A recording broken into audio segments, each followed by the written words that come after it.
We have a bridge rectifier.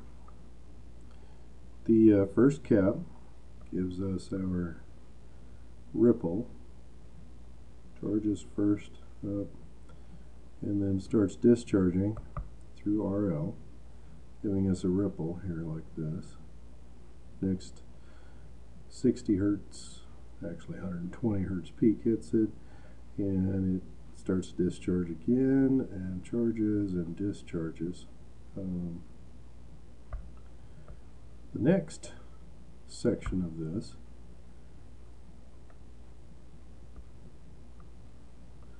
is this cap here, and if this one has the has the function of eliminating a peak waveform like so, then this one, second cap, does it even more. So we have a peak up, okay, a little less, and we have a third cap here that smooths it out even further. Now, the only problem with this power supply is that each time you go through a resistance, you lose some DC voltage.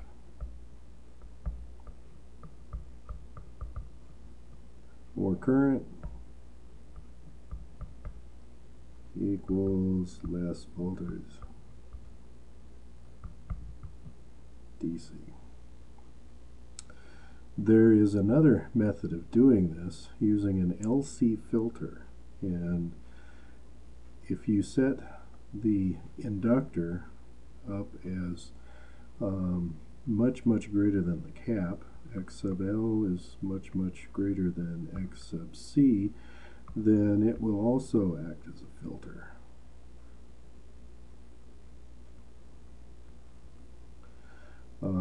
This one is two stages to it. It has two caps to charge and two inductors to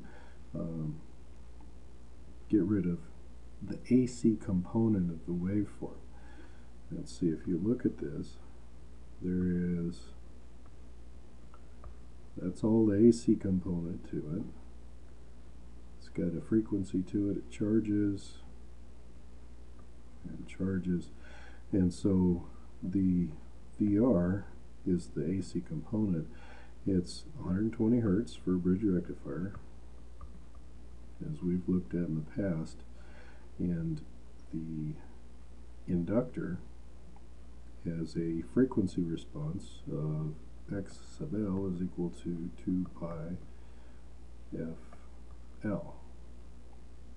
So the higher the frequency, the higher the impedance of this. So if you have an impedance of the inductor at much greater than the cap, then you can have this would resist change in current. This would shunt AC to ground, so it gets rid of this AC part of the waveform and gets rid of this AC part of the waveform here, and if you work this in stages, you can eliminate a lot of this ripple. This is not the best way of doing this, is not how they do it now. This type of cap, or this type of power supply, is expensive because inductors, these guys, coils of wire, are expensive to make as compared to capacitors, which are not as expensive to make. They're making them smaller and smaller and bigger capacity, higher voltage. And let me show you a type of circuit.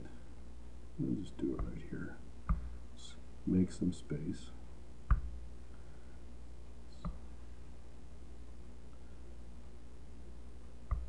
Alright, it's a, whoops, it's a box semiconductor. It's got a hole in it here. This TO220 package. It's got 3 legs on it.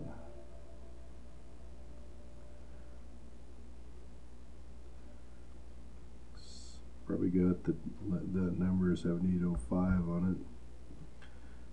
This is a 5-volt regulator. We've got an input, a ground, and an out. Well, the way this is hooked up is the